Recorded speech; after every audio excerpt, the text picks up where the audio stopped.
Happy New Year, everyone. And what better way to celebrate the new year?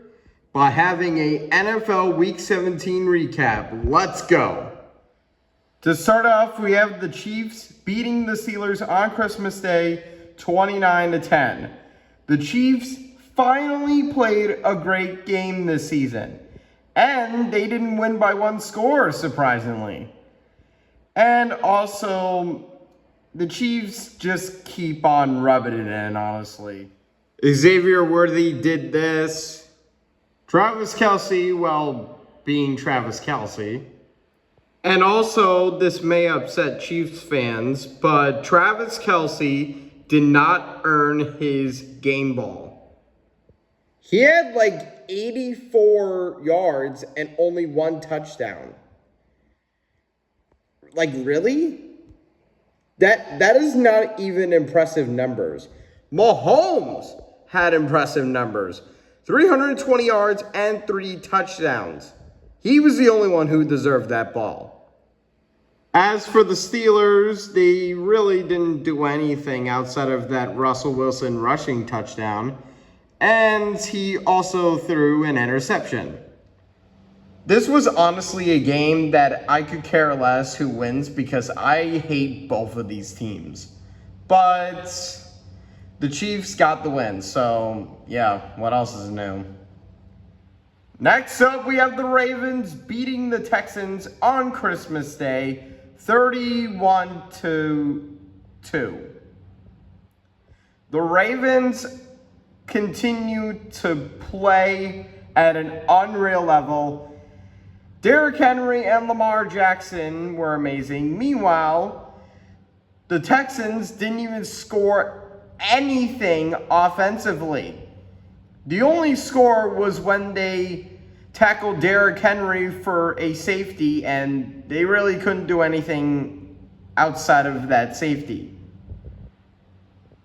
They just completely dominated this game. And the biggest highlight of this game was Lamar Jackson's 48-yard touchdown run to give them a 24-2 win, which pretty much sealed the game in the third. So yeah, the Ravens are legit, and the Texans, oh boy. All I'm saying is that Stroud should go back to what he was in his rookie year. Because right now, he's not looking good for the past few games. I mean, I know the injuries are tough, but dude, you should be playing at an unreal level. And you were hyped up coming into this season. You had a lot of high hopes, CJ. And I want you to turn around, please. Next up, we have the Seahawks beating the Bears on Thursday Night Football 6-3. This is the worst game ever. And did you know that this is the third time in NFL history that both opponents scored only field goals on Thursday Night Football? Well, now you do realize. And both teams literally didn't do anything. It was all field goals. Seahawks scored a field goal. The Bears scored a field goal. And the Seahawks scored a field goal. So all the field goals came in the first half in this game. And literally both teams couldn't do anything in the second half. And I'm glad that I didn't watch this game, but I feel sorry for all those people who had to watch this game because this game was terrible. Next up, we have the Chargers beating the Patriots 40-7. Who would have seen this coming? The Chargers completely dominated the Patriots. And yeah, there's not a whole lot to say from this game. Ladd McConkey and Justin Herbert both had an amazing game. Meanwhile, for the Patriots, Demario Douglas scored a touchdown, so that's pretty cool. And Drake May did all he could, but it wasn't enough to beat Los Angeles. So, yeah, next. Next up, we have the Bengals beating the Broncos in an overtime thriller, 30-24. One of the best games of the year, period. And I didn't get to watch a whole lot of this game because I was at work, but I got to see the fourth quarter and overtime, and boy, did I witness a really awesome ending to this game. Once when I saw Cade York miss that field goal in overtime, I felt defeated. I thought we were gonna lose that. And then the Broncos forced a 3-and-out, and then the Bengals got the ball back, and after a clutch catch by T. Higgins, on the very next play, T. Higgins scored a game-winning touchdown to keep the Bengals season alive. And the biggest stars of this game was Joe Burrow and T. Higgins. Burrow had 39 for 49, 412 yards, and 3 touchdowns. And he also had a rushing touchdown for a good measure. And T. Higgins had 11 receptions for 131 yards and 3 touchdowns, one of which was the game-winning touchdown in overtime. Meanwhile, for the Broncos, they put up a really good fight. Bo Nix looked pretty good, and Marvin Mims Jr. also had a really good game, which he scored 2 touchdowns, and one of which was the game-tying touchdown, which pretty much resulted the game going to overtime. But honestly, this was an amazing game. So, Broncos, good game. Next up, we have the Rams beating the Cardinals 13-9. And just like that, the Cardinals are eliminated from the playoffs. Right when we trusted the Cardinals to potentially win the division, or at least make the playoffs, they just had to completely blow it in the second half. And yeah, there's not a whole lot to highlight from this game. Outside of those 1-yard touchdown runs from Kyren Williams and Trey McBride, there was just field goals. So, yeah, next. Next up, we have the Eagles beating the Cowboys 41-7. You knew that the Eagles were going to win this game after that pick 6 by C.J. Gardner-Johnson. And that was also the biggest highlight of this game, where C.J. Gardner-Johnson had a 69-yard pick 6 to give Philly the lead early in the first. And it was all Eagles after that Jalen Tolbert touchdown. They basically took over this game. And yeah, good for the Eagles, and for the Cowgirls,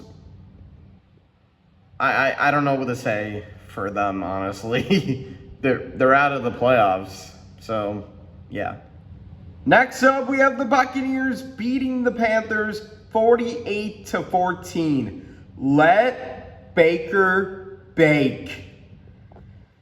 He put up amazing numbers in this game. Over 350 yards and 5 touchdowns.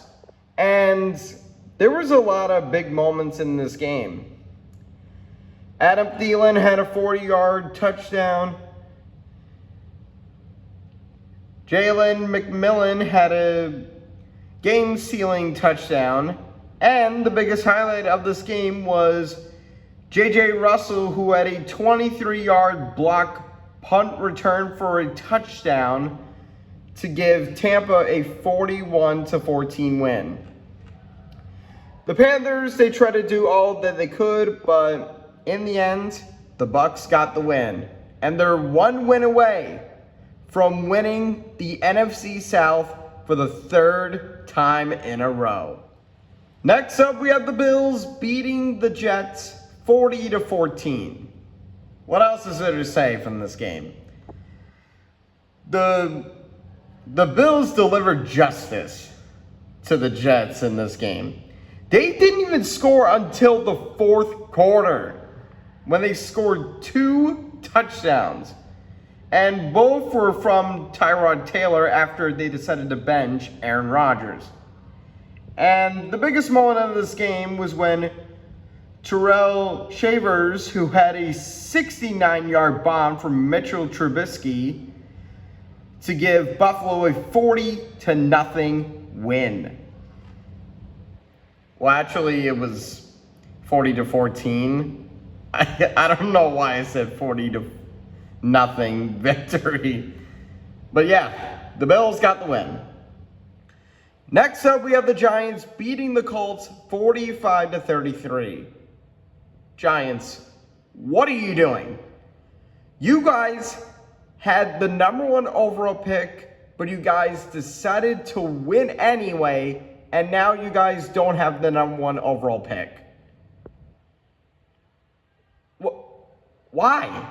Like, just why?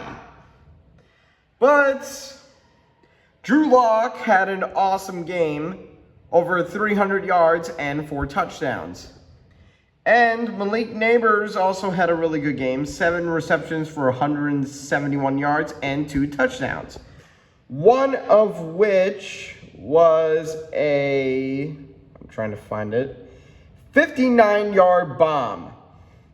And the biggest highlight of this game was when Ihmir Smith-Marsette, if I'm pronouncing that right, who had a 100-yard kick return for a touchdown to give the Giants a 28-13 lead with 14:48 in the third.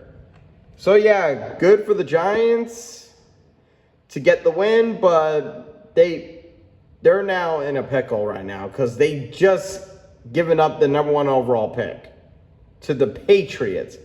The Patriots! Next up, we have the Raiders beating the Saints 25-10. Good for the Raiders, honestly. And Brock Bowers now has over 1,000 yards this season as a rookie. So good for him. And the biggest highlight of this game is, there isn't any choices here. I guess Foster Moreau, if I'm pronouncing his last name, and I swear I'm not trying to make fun of him or anything, by scoring a 30-yard touchdown from Spencer Rattler to give the Saints their first touchdown of the game and giving them a 7-3 lead. And then outside of that Blake field goal before halftime, it was all Raiders. So yeah, next. Next up, we have the Jaguars beating the Titans 20-13. I mean, I don't have much to say about this game. The Jaguars won, which is good. And Brian Thomas Jr. scored a touchdown, so that was pretty cool. And so did Parker Washington. Also, Mac Jones had a really good game, so that was pretty cool. So, yeah, next. Next up, we have the Dolphins beating the Browns 20-3. This was a really, really boring game. If Tyler Huntley versus Dorian Thompson-Robinson sounds like a boring game, that's because it was. We all knew that the Dolphins were going to win this game. We all knew the Browns were going to be terrible heading into this game. And yeah, that's all I can say. There wasn't any big takeaways from this game outside of that Tyler Huntley 13-yard touchdown run. But yeah, congrats to the Dolphins, I guess. Next up, we have the Vikings beating the Packers 27-25. The Vikings almost did it. They almost blew it. The Packers came roaring back and they nearly blew it. They nearly blew it. But I will give the Vikings credit, though. They looked pretty good for the second and third quarter, and then the Packers put up 15 points to make it a 2-point game, and the Vikings held on. So, yeah. So, Sam Darnold had a really good game. 33 for 43, over 370 yards, 3 touchdowns, and only 1 pick. And for the biggest moment of this game, I guess I'll go with Jalen Nailor's 31-yard touchdown pass from Sam Darnold to give Minnesota their first touchdown of the game. So yeah, congrats to the Vikings, and now they are fighting for the NFC North crown. Next up, we have the Commanders beating the Falcons in overtime, 30-24. Washington is going to the playoffs for the first time since 2020. And in that year, they made the playoffs by having a losing record in a terrible NFC East. And in that year, they went 7-9. And now they're going to the playoffs, and they currently have an 11-5 record. And also more good news for Washington. Jayden Daniels broke RG3's record in rushing yards that he broke in 2012. So, shout out to Jayden Daniels for putting up a really awesome game. And also breaking RG3's record. And meanwhile, for the Falcons, they tried to do all that they could to try to take down Washington, but they couldn't do it. And also, shout out to Bijan Robinson for scoring 2 touchdowns. He's one heck of a running back. And the game ended when Zach Ertz scored on the game-winning touchdown to win in an overtime thriller. So yeah, congrats to Washington for finally making the playoffs, and for the Falcons, I mean, they have their quarterback of the future, so that's something. And finally, we have the Lions beating the Niners on Monday Night Football 40-34. The Lions got revenge on San Fran since they met in the NFC Championship game. And there was a lot of fireworks in this game. It was back and forth the entire game, and the Lions did all that they could to win against the Niners. And I guess the biggest moment of this game was when Jameson Williams scored a 42-yard touchdown pass from Jared Goff to give the Lions their second touchdown of the game. And also, Goff put up a really awesome game, over 300 yards and 3 touchdowns. Meanwhile, for the Niners, Brock Purdy, he played pretty decent in this game. And then he got benched for Joshua Dobbs in the end. And also shout out to Ricky Pearsall for scoring a touchdown. And he is underrated, honestly. So yeah, congrats to the Lions for getting the win, and San Francisco, your season's pretty much over, even though we already knew that for like a week now.